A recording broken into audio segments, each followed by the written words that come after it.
Periodically, somebody on Twitter with millions of followers will run an informal poll, and they get 80 million people responding to their Twitter poll. They make a point of saying this is not a scientific thing. No, but it's a lot closer to the actual election than the scientifically selected small sample.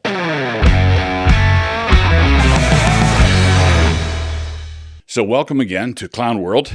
Today we're going to talk about an ordinary aspect of Clown World, or a clownish aspect of all ordinary worlds. This is an unusual presidential election that we are currently experiencing, but there's one aspect of it that is just like all the other presidential elections, and I'd like to point out a problem with it: polling. There are two great problems with polling. One is the structural problem. Even when you're dealing with pollsters who take their job seriously and who are people of integrity trying to do an honest job, and then those pollsters who are not. There are pollsters who are trying to do the right thing, an informative thing, and then there are pollsters who are in the tank for a particular candidate. First, the structural problem. In logic, basically there are two different ways of reasoning. One of them is deductive, and the other is inductive. In deductive reasoning, you're going from the general to the particular. And in inductive reasoning, you're going from the particular to the general. The advantage that deductive reasoning has is that it's ironclad, but it doesn't get you very far. So if I say that all dogs are mammals, and then I say this Fido here is a dog, then I know that Fido is a mammal. I'm going from a general statement down to a particular statement. That's deductive reasoning. And you can never stray outside the parameters of the premise.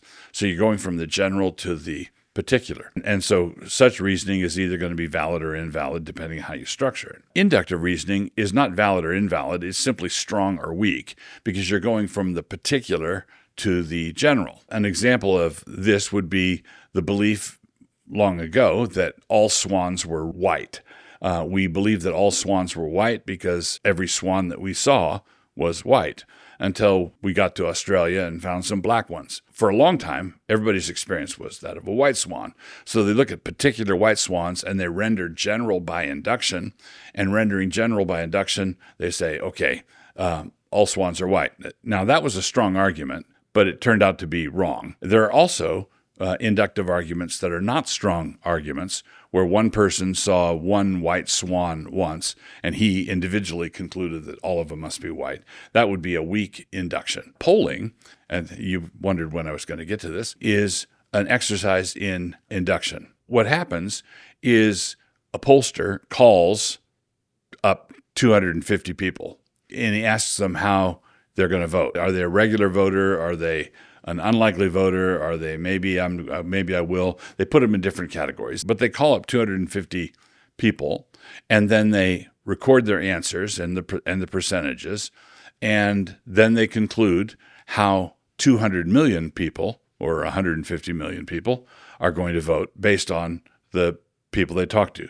Now they've got different ways of running the filters. Periodically, somebody on Twitter with millions of followers will run an informal poll. Let's say it's Mark Cuban or Elon Musk who does this, and they get 80 million people responding to their Twitter poll, and they fall all over themselves saying, this is an unscientific poll. Who you're going to vote for, Trump or Biden. They make a point of saying this is not a scientific thing. No, but it's a lot closer to the actual election than the scientifically selected small sample. Polling is always inductive reasoning, and it rests upon the wisdom of the people who select the sample size and the sample selection. And this is why elections can frequently surprise everybody because they ran contrary to all the polls, even the honest pollsters. And everybody persists in treating it like a horse race. The candidate who is behind in the polls, if he wins by 5 points, but the week before